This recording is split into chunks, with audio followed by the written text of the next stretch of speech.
everybody in the production. So check out playerstheatre.org for tickets and upcoming details of other productions. And of course, the 2nd of April, a wonderful opportunity to re-engage with the theatre, or if you're new to town, go along, see what goes on behind the scenes, and who knows, you may find yourself up there on stage, just like you've done, Lance, because your connection with the theatre certainly goes back quite a few years, doesn't it? It goes back into the 1980s, would you believe, Cameron? Yes, and yes, my first entry into the theatre was to working backstage, and then found my way onto the stage, and finally into the director's chair. So it's been a journey. Lance Thompson, President of Players, and Oliver opens tonight at Players Theatre. Time for local news. It's 7:30.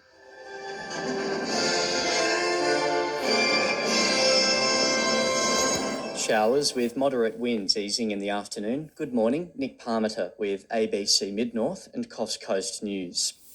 Heavy overnight rainfall has seen more flooding along the mid-north coast. At least 5 flood rescues were carried out at Bellingen, Glenray and Karangi overnight, where cars had driven into floodwaters. Another similar rescue is underway this morning at Kremnos. Rescues have also taken place in Taree and Wauchope. The Nambucca Valley is on high alert, where a group of 15 residents in North Maxville have been placed on evacuation alert by the SES. Kathy Harding says they were notified overnight. The New South Wales SES, along with New South Wales RFS, did conduct door knocking of those properties overnight. There are no reports of significant damage or major effects to critical infrastructure in the area. The heaviest falls in the region overnight were 163 millimetres at Crystal Creek and 132 at Glenifer in the Bellingen catchment. 132 millimetres also fell at Missabotti in the Nambucca catchment. A year after a 1 in 500 year storm event saw up to 500 millimetres of rain hit the community of Quirindi, many residents say there's still a long way off recovery. Jade McKenzie and her family of 6 have been living in rental accommodation since their upper Quirindi home was destroyed by floodwaters. She says after a harrowing ordeal, standing on her kitchen bench waiting for rescue, the sound of rain still puts her on edge. We're renting in Quirindi Beach, which has never flooded before, and even as soon as it starts to rain, my kids all freak out, my anxiety goes up. The New South Wales Touch Association says it's disappointed it had to cancel this weekend's Northern Junior State Cup tournament. The event was set to take place in Port Macquarie. However, the wet weather conditions have meant a number of local Tuffins Lane fields are now deemed unplayable. The association's general manager, Dean Russell, says he's hopeful the Senior State Cup tournament will go ahead in March after it was postponed at the end of 2021. I doubt we would be able to reschedule if we couldn't get it up and running. And so that would be another devastating blow, especially in a year where we will be going to tender for future events for 2023 and beyond. So we're hopeful that the weather plays ball as well. A refugee aid group on the Coffs Coast says a supply of rapid COVID tests for the region's migrant and refugee communities is desperately needed.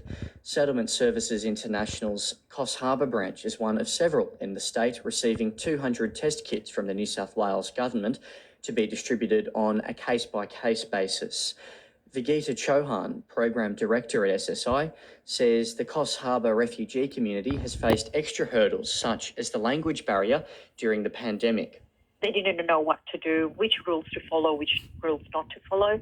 We had set up a Facebook page to get the information out there in language, the financial pressure to access the red kits, and we're missing out on important appointments, including health appointments.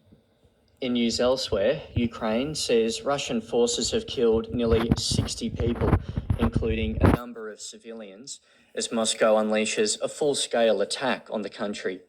The US has unveiled another package of sanctions in response to the invasion. And mask-wearing requirements have been wound back in New South Wales.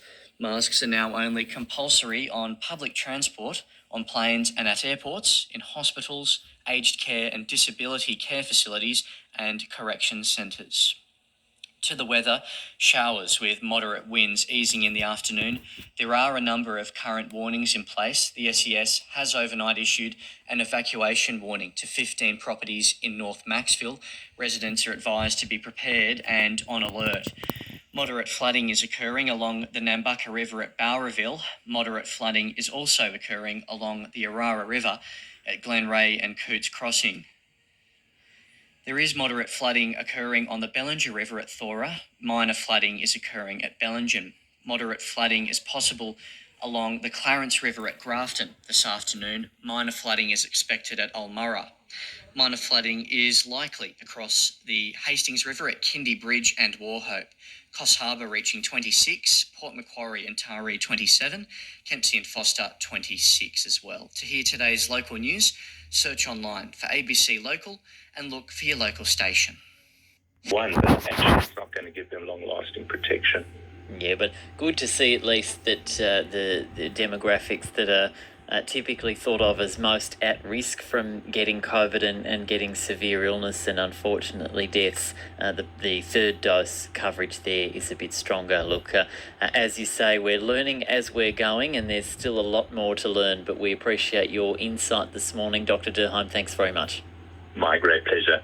That's Dr. David Durheim there, public health physician with Hunter New England Health, and you hear his advice there that the best way to protect yourself is still to wear a mask in certain settings and to make sure you go out and get that third dose. But from today, you don't have to wear a mask in most indoor settings, including your workplace, unless it's a hospital or an aged care facility and things like that. You don't have to wear it in the supermarket, but you do on public transport and in settings like large indoor music events and things like that. So full details from New South Wales Health available on their website. Coming up to local news at 7:30. After then, we'll get a preview of the weekend ahead in sport with Mark Lowe, and we'll also continue the discussion on the floodplain harvesting regulations that were disallowed again yesterday.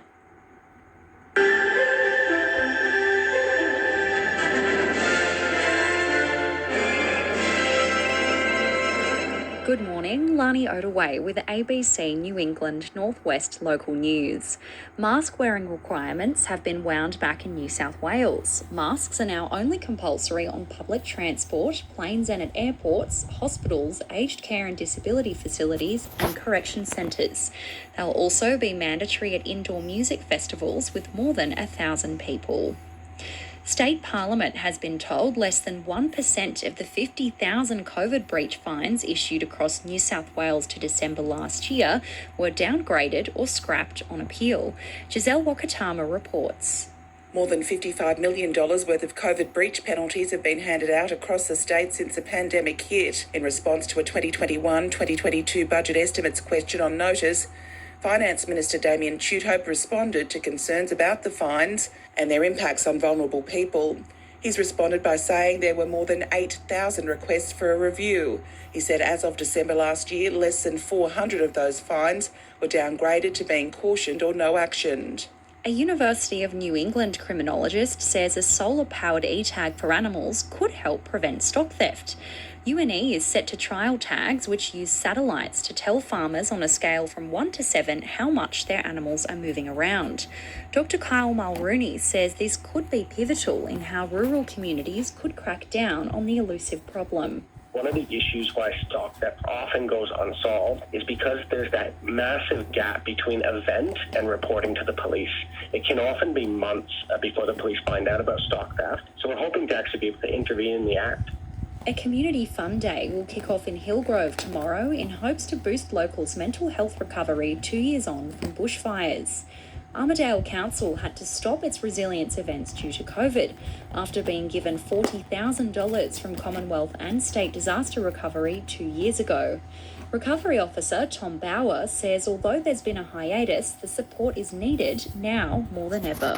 You only have to look at the last 5 years, including the tornado, and there's really that social recovery. Obviously, we want to run these events straight up at bushfires, but with the pandemic, it's very difficult. So really bringing that social cohesion back. We don't want to put too much on the community straight away.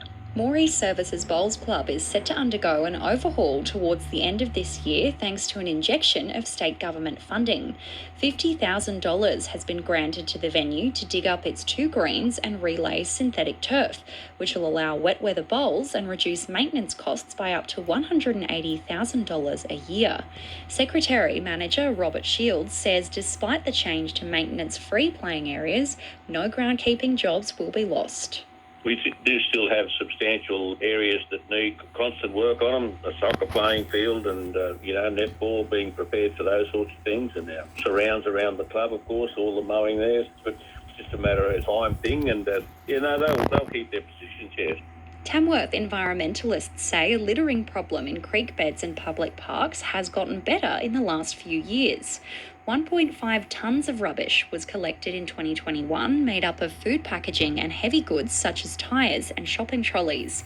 But Ozfish Northwest's Anne Mitchie says continuous clean-up days have worked as a deterrent from everyday dumpers, particularly along the Peel River. There's a philosophy I've worked on down here for a long time with the broken window effect. You don't leave a broken window, you just keep going back and repairing it, and then eventually people get the idea that it's not cool to break windows. So we keep coming back and we keep cleaning up, and we try and nail it in one spot. That will encourage people to look after the rest of the river as well. A Texas man says new Lone Pines for the community is meaningful to a town full of family connections to fallen servicemen and women. The community has raised funds to buy the trees after almost all their previous pines died in the drought. Texan David Parker has organised the project and says Anzac Day is one of the most important days on the town's calendar. At Texas, there's not a great deal of people, as you imagine. It's only a spot on the map. I don't think there's over 1,000 people live there anymore, but at Anzac Day Memorial Service at Texas, at the dawn ceremony, there is nearly 1,000 people there.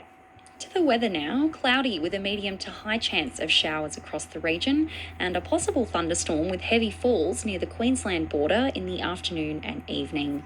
Top temperatures in Inverell of 24 degrees, Glen Innes 19, Armidale 21, Tamworth 28 and Narrabri and Moree 27. ABC News. $1,000 worth, Dan. Okay. Jewellery, silverware, and I'll be searching your place for this later on, Dan. A domed bird cage. Super classy. Right, so stolen. From the set. Wow. How about that?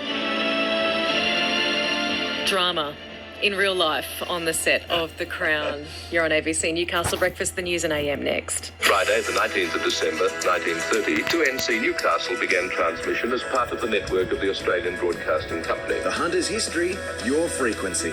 2NC to 1233. ABC Newcastle. 90 years young.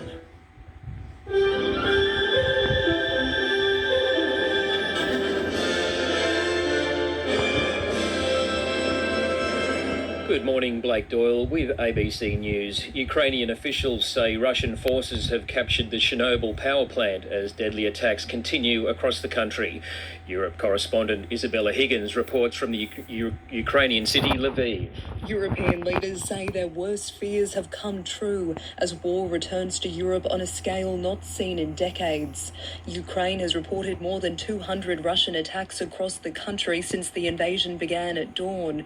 Residents queued for hours to buy food, fuel and withdraw cash. Many have fled their homes. There are reports that dozens of Ukrainian and Russian fighters have been killed. It follows warnings from Russian President Vladimir Putin that countries that interfere with its military operation will face consequences unlike any they've seen before. Isabella Higgins, ABC News, Lviv. Ukraine's civilians continue to stream across its borders in a bid to flee violence they expect will escalate as Russian forces attack on several fronts. Tom Major has this report.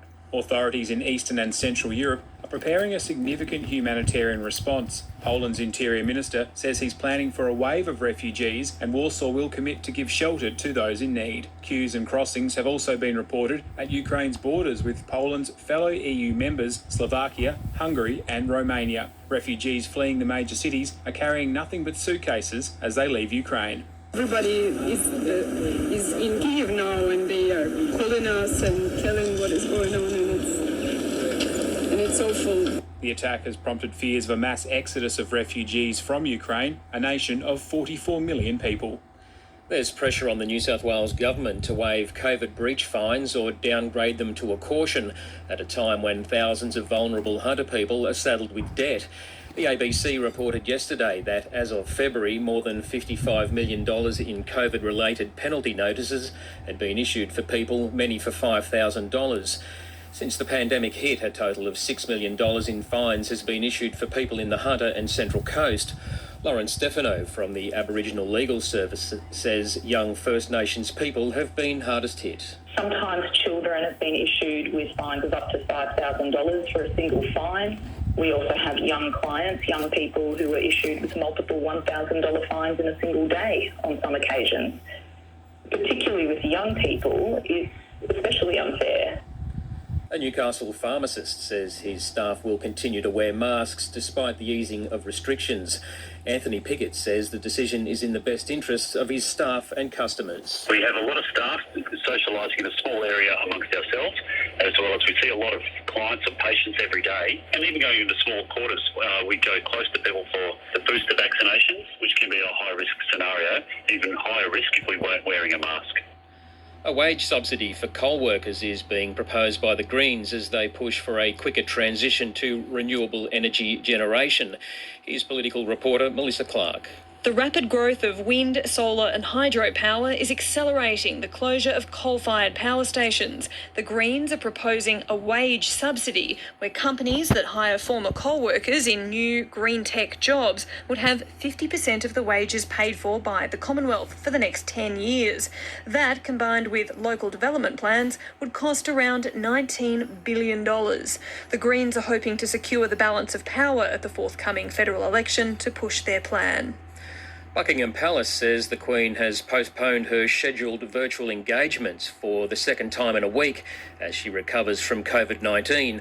Michelle Rimmer reports from London. The 95-year-old monarch was scheduled to carry out 2 virtual audiences overnight, but was forced to postpone as she continues to suffer mild COVID symptoms. She has no other engagements planned for the rest of the week. A palace spokesperson confirmed the Queen held a phone call with British Prime Minister Boris Johnson on Wednesday and says she will continue to carry out light duties at Windsor Castle, where she's been isolating after testing positive on Sunday. The Queen is one of the last people in England legally required to quarantine due to a positive COVID diagnosis. All remaining coronavirus restrictions in England have now been lifted.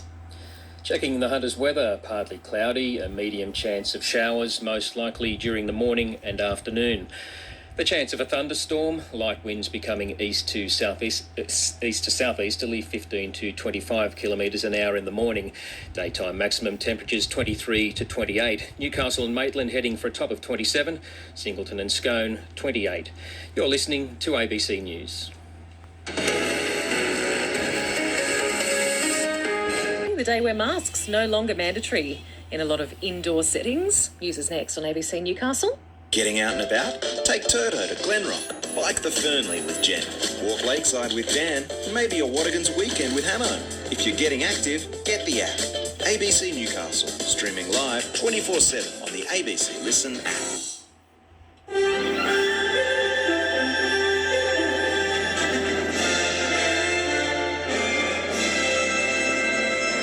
Good morning, Blake Doyle with ABC News. US President Joe Biden says he's authorised the deployment of additional forces to Germany in response to Russia's invasion of Ukraine. In a televised address from the White House, Mr. Biden accused his Russian counterpart, Vladimir Putin, of launching a premeditated attack. He's also unveiled another package of sanctions targeting Russian banks, the country's elite, as well as export controls. Speaking after talks with other G7 leaders, Mr. Biden says Mr. Putin's actions will leave him as a pariah on the international stage. Putin is the aggressor. Putin chose this war. This aggression cannot go unanswered. If it did, the consequences for America would be much worse. America stands up to bullies. We stand up for freedom. Ukraine civilians continue to stream across its borders in a bid to flee violence. They expect will escalate as Russian forces attack on several fronts. Tom Major has this report. Authorities in Eastern and Central Europe are preparing a significant humanitarian response. Poland's Interior Minister says he's planning for a wave of refugees and Warsaw will commit to give shelter to those in need. Queues and crossings have also been reported at Ukraine's borders with Poland's fellow EU members, Slovakia, Hungary and Romania. Refugees fleeing the major cities are carrying nothing but suitcases as they leave Ukraine. Everybody is in Kiev now, and they are calling us and telling what is going on, and it's awful. The attack has prompted fears of a mass exodus of refugees from Ukraine, a nation of 44 million people. A Newcastle hotelier says the scrapping of mask rules today will end a difficult period for the hospitality industry. Luke Tills, who operates 2 venues with more than 30 staff, believes scrapping masks lifts the biggest barrier to people going out. He says trade has been improving over the past fortnight. The people that were going to come out, they've already started coming out. The people that are scared, they're still going to be a little bit concerned, I think, but at least that visual reminder won't be there and they might be able to stop being so worried about it. State Parliament has been told less than 1% of the 50,000 COVID breach fines issued in New South Wales to December last year were downgraded or scrapped on appeal. Giselle Wakatama reports. More than $55 million worth of COVID breach penalties have been handed out across the state since the pandemic hit. In the Hunter and Central Coast regions, the total is $6 million. In response to a 2021-2022 budget estimates question on notice, Finance Minister Damien Tuthope responded to concerns about the fines and their impacts on vulnerable people. He's responded by saying there were more than 8,000 requests for a review. He said as of December last year, less than 400 of those fines were downgraded to being cautioned or no actioned. There have been more than 250 calls for help due to heavy rain across New South Wales, mainly on the Central Coast. Jenny North from the State Emergency Service says most of the calls have been for leaking roofs and sandbags. She says 7 flood rescues were carried out overnight. We've had some vehicles driving through floodwaters, and those people have become stranded, and our SES teams have gone in and rescued the people safely. So all those rescues have been completed with a successful result. To sport, Australian aerial skier Danielle Scott has declared she won't be competing at this weekend's World Cup event in Russia due to the war in Ukraine. The 31-year-old posted on social media that she couldn't believe the invasion was happening, and in the uniquely unifying power of sport, she wished so badly for the situation to be different. The International Ski Federation has said the events in Yaroslavl would go ahead despite the conflict. The Newcastle Jets women take on Canberra this afternoon in the capital. Newcastle is playing for pride after its chances of making the finals ended in the weekend's draw to Western Sydney. Coach Ash Wilson says the remainder of the season is all about finishing as high up the table as possible, starting today against United. Obviously, we need to make sure that we're tidy in set pieces and defensively, particularly on transition. They're a massive transition team. Former Australian netballer Sam Pullman says a new sports festival in Lake Macquarie will encourage more young girls to try something new. The Novocastrian is among a lineup of female athletes, including world champion cliff diver Rhiannon Ifland, who will be part of the 3-day festival. To the weather. Partly cloudy, a medium chance of showers, most likely during the afternoon and morning. Daytime temperatures 23 to 28. ABC News. With roads and closures or things, our council team are there to assist, so contact our service centre as well and we can assist people where we can. Many thanks for taking our call. Thanks, Joe. General Manager of the Richmond Valley Council, Vaughan McDonald. It's 7:30 and time for the news.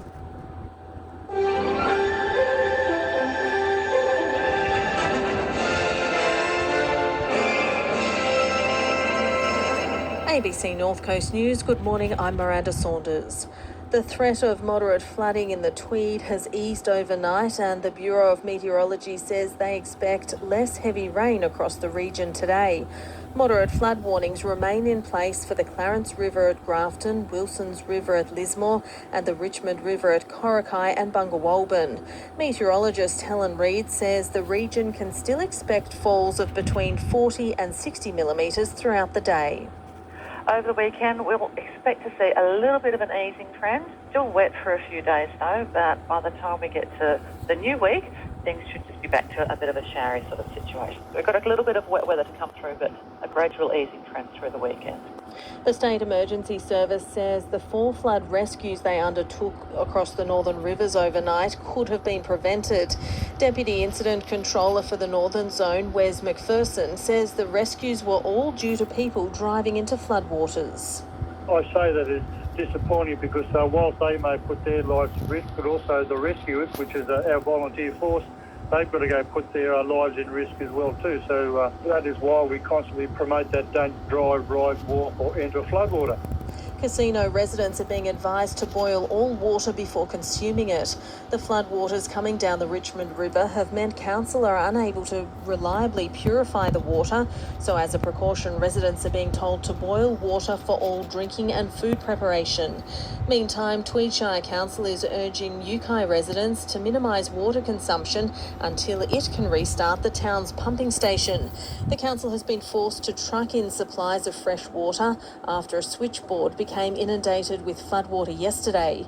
Manager for Water and Wastewater Operations, Bree Jowlett, says supplies will be trucked until the flooding subsides. We're just asking them to conserve their water use for those essential purposes, so drinking and cooking and essential hygiene. The water is completely safe to drink. It is coming from a treatment plant at Bray Park. Police are yet to arrest the operators of an illegal cannabis plantation near Casino, where officers seized over 16,000 plants with an estimated street value of $58 million.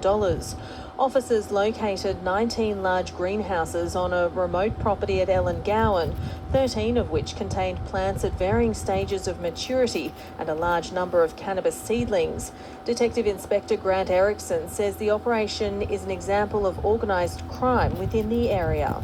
The amount of money that these people profit from these sort of commercial purposes is astronomical. We are looking at the connection of not only this grow house or this farm, but other farms that have been located over the state in conjunction with our state crime command. This is organised crime at its best.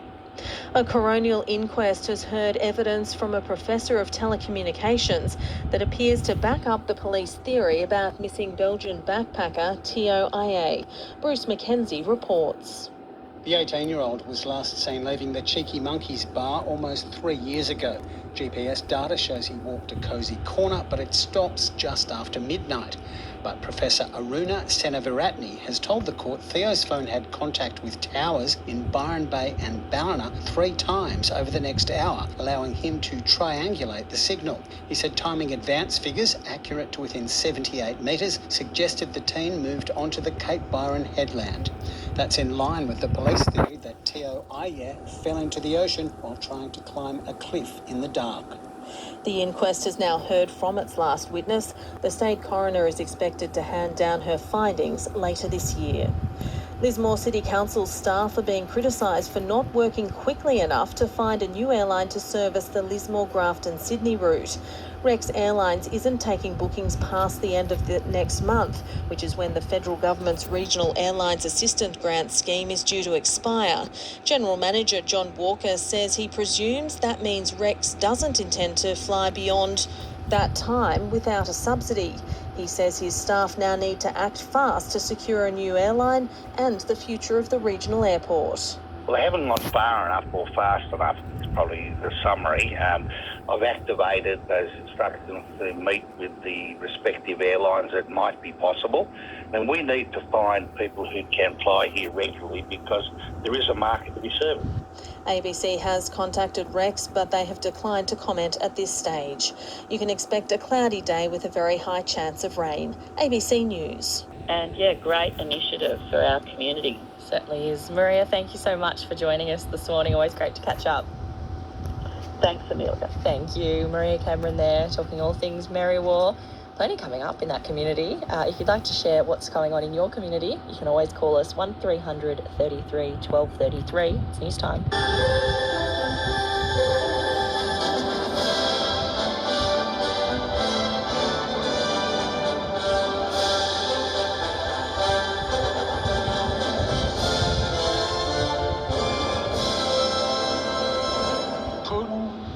The aggressor.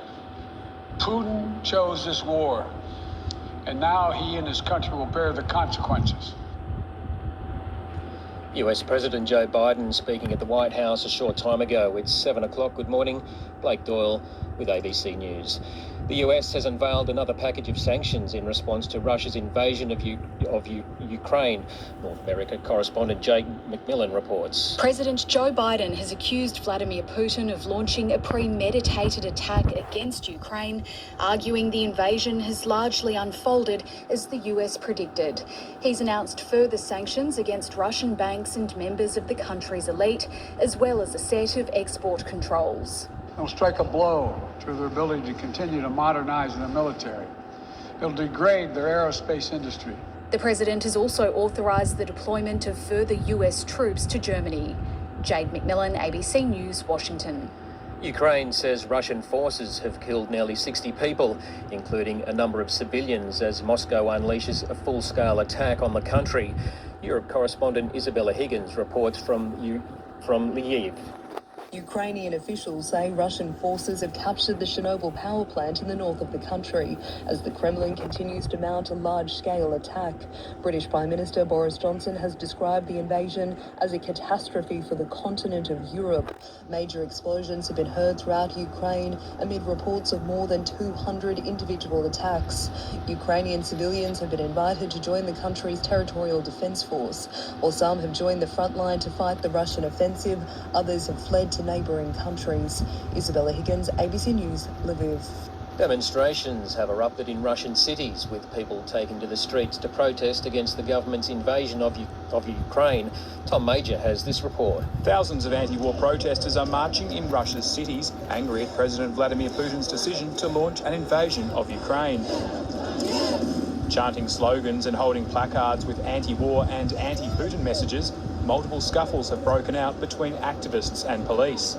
Videos are emerging of security forces arresting protesters at one rally in central Moscow's Pushkin Square. Human rights monitors say at least 1,000 demonstrators have been arrested by police in 40 Russian cities. Across Europe and around the world, anti-war protests have attracted tens of thousands of participants.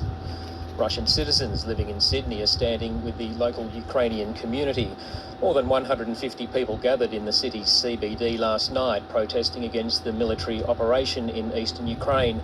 Christina moved to Australia from Russia 3 years ago and says while she was initially unsure of how she'd be received, she wanted to show her solidarity. I have to come here and I have just to show my support and show them that they're not alone, that we Russian people here and all over the world, we care for them and we feel their pain too.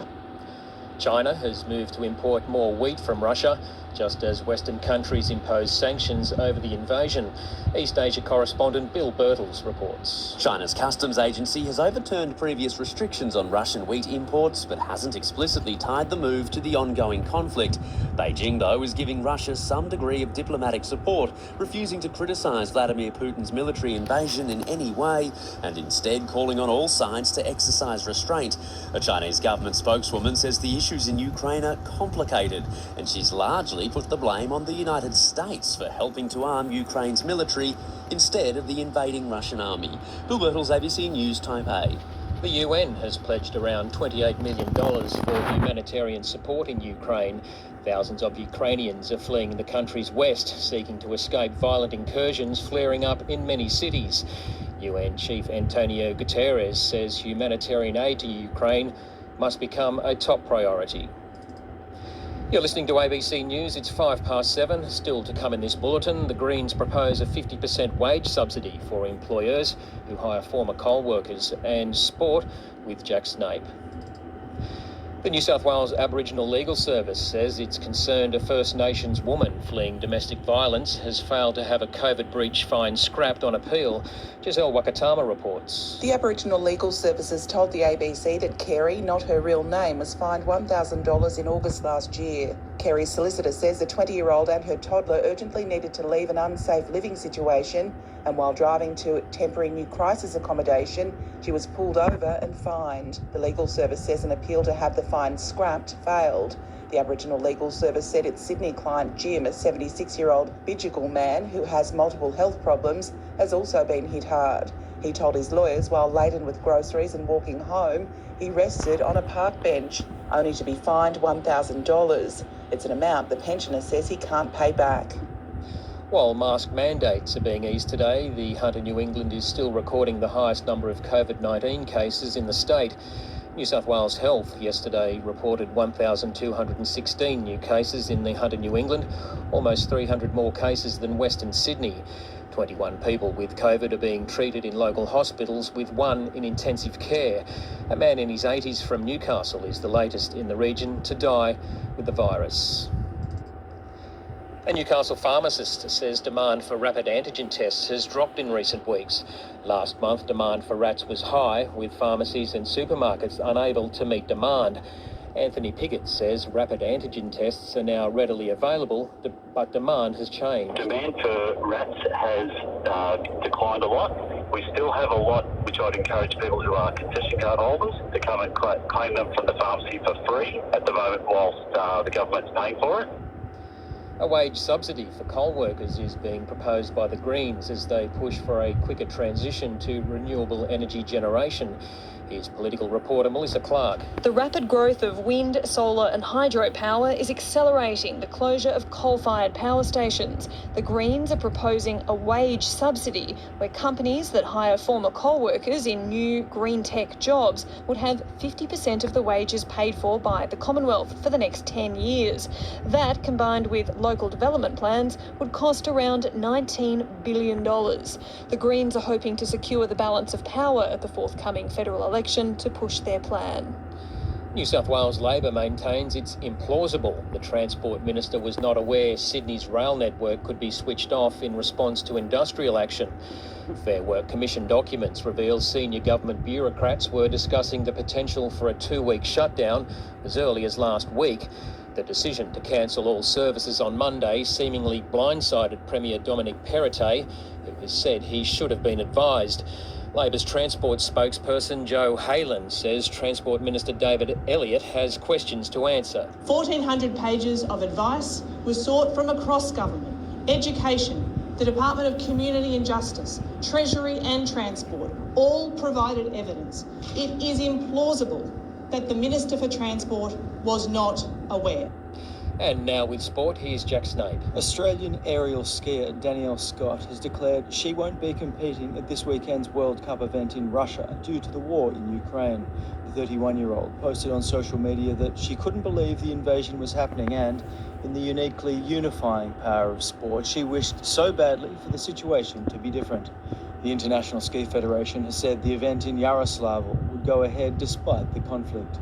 But Russia has been stripped of the right to host this year's Champions League soccer final by European governing body UEFA. Back home, Melbourne City has lost to Brisbane 1-0 in soccer's A-League Women's in Cheltenham. City's Caitlin Torpey has told Paramount Plus the team is disappointed. If we won this, we would have been on the top of the ladder, so it's really disappointing, but we're going to keep fighting and we have hope. In the National Basketball League, the Cairns Taipans have lifted themselves off the foot of the ladder after downing the Brisbane Bullets at home 73 points to 69. And in the WNBL, the Adelaide Lightning have beaten the Spirit 84 to 77 in Bendigo. The Newcastle Jets women take on Canberra this afternoon in the capital. Newcastle is playing for pride after its chances of making the finals ended in the weekend's draw to Western Sydney. Coach Ash Wilson says the remainder of the season is all about finishing as high up the table as possible, starting tonight against United. Obviously, we need to make sure that we're tidy in set pieces and defensively, particularly on transition. They're a massive transition team. Repeating our main story, the US has unveiled another package of sanctions in response to Russia's invasion of Ukraine. He's announced further sanctions against Russian banks and members of the country's elite, as well as a set of export controls. President Biden has also authorised the deployment of further US troops to Germany. Checking the Hunter's weather, partly cloudy, a medium chance of showers, most likely during the morning and afternoon. Daytime maximum temperatures 23 to 28. Newcastle and Maitland heading for a top of 27. Singleton and Scone, 28. Amelia Bernasconi on ABC Upper Hunter. ABC Upper Hunter.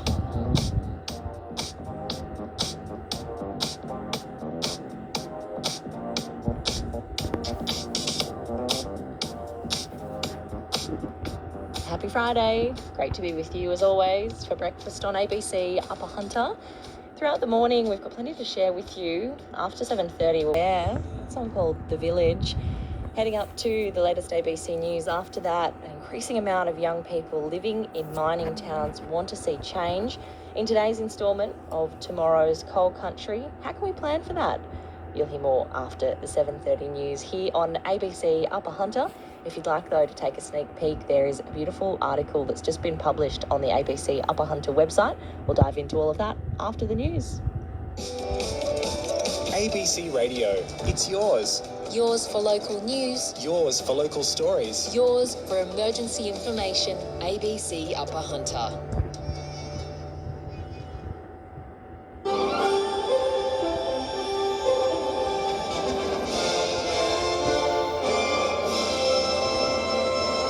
Good morning, Blake Doyle with ABC News. The New South Wales Aboriginal Legal Service says it's concerned a First Nations woman fleeing domestic violence has failed to have a COVID breach fine scrapped on appeal. Giselle Wakatama reports. The Aboriginal Legal Services told the ABC that Kerry, not her real name, was fined $1,000 in August last year. Kerry's solicitor says the 20-year-old and her toddler urgently needed to leave an unsafe living situation, and while driving to temporary new crisis accommodation, she was pulled over and fined. The legal service says an appeal to have the fine scrapped failed. The Aboriginal Legal Service said its Sydney client Jim, a 76-year-old Bidjigal man who has multiple health problems, has also been hit hard. He told his lawyers while laden with groceries and walking home, he rested on a park bench, only to be fined $1,000. It's an amount the pensioner says he can't pay back. The Finance Minister, Damien Tudorhope, says the government's highest priority has been to ensure the health and safety of people across the state. Mr Tudorhope says public health orders have been in place for a reason, to ensure as many people as possible are protected from serious illness or even death. He says anyone who thinks they've been incorrectly issued a fine has options for it to be reviewed, and he says payment plans are available for people in financial trouble. A Newcastle hotelier says scrapping mask rules lifts the biggest barrier to people going out to socialise. Luke Tilts operates 2 venues in inner-city Newcastle and says business has been better since the mandatory QR code check-ins ended. He believes scrapping masks will get trade back to normal. If I was to pick one single thing that has affected trade more than anything, it's been the mask. It's the constant visible reminder that we're in a pandemic. So that will be a real marking point for hopefully the end of the pandemic. While mask mandates are being eased today, the Hunter New England Health District is still recording the highest number of COVID-19 cases in the state. New South Wales Health yesterday reported 1,216 new cases in Hunter New England, almost 300 more cases than Western Sydney. 21 people with COVID are being treated in local hospitals, with 1 in intensive care. A man in his 80s from Newcastle is the latest person to die with the virus. A wage subsidy for coal workers is being proposed by the Greens as they push for a quicker transition to renewable energy generation. Here's political reporter Melissa Clark. The rapid growth of wind, solar and hydropower is accelerating the closure of coal-fired power stations. The Greens are proposing a wage subsidy where companies that hire former coal workers in new green tech jobs would have 50% of the wages paid for by the Commonwealth for the next 10 years. That, combined with local development plans, would cost around $19 billion. The Greens are hoping to secure the balance of power at the forthcoming federal election to push their plan. The Newcastle Jets women take on Canberra this afternoon in the capital. Newcastle is playing for pride after its chances of making the finals ended in the weekend's draw to Western Sydney. Coach Ash Wilson says the remainder of the season is all about finishing as high up the table as possible, starting tonight against United. Obviously, we need to make sure that we're tidy in set pieces and defensively, particularly on transition. They're a massive transition team. Former Australian netballer Sam Poolman says a new sports festival in Lake Macquarie will encourage more young girls to try something new. The Novocastrian is among a lineup of female athletes, including world champion cliff diver Rhiannon Ifland, who will be part of the 3-day festival for women and girls next month. Pullman hopes it'll become a regular event. It's an opportunity for them to get involved in sport without that commitment of having to sign up for a whole season to a club. Obviously, that's something that we would love for them to do, but for them just to come out and have a try at all different sports is a great opportunity. Russia has been stripped of the right to host this year's UEFA Champions League final following its military attack on Ukraine. The final was to take place in May at the St. Petersburg Stadium in the country's west. In a statement, UEFA says it strongly condemns the ongoing Russian military invasion of Ukraine. Checking the Hunter's weather, partly cloudy, a medium chance of showers, most likely during the morning and afternoon. The chance of a thunderstorm, light winds becoming east to southeasterly. Daytime maximum temperatures 23 to 28. Newcastle and Maitland heading for a top of 27. Singleton Scone 28. For more local news, search ABC News online.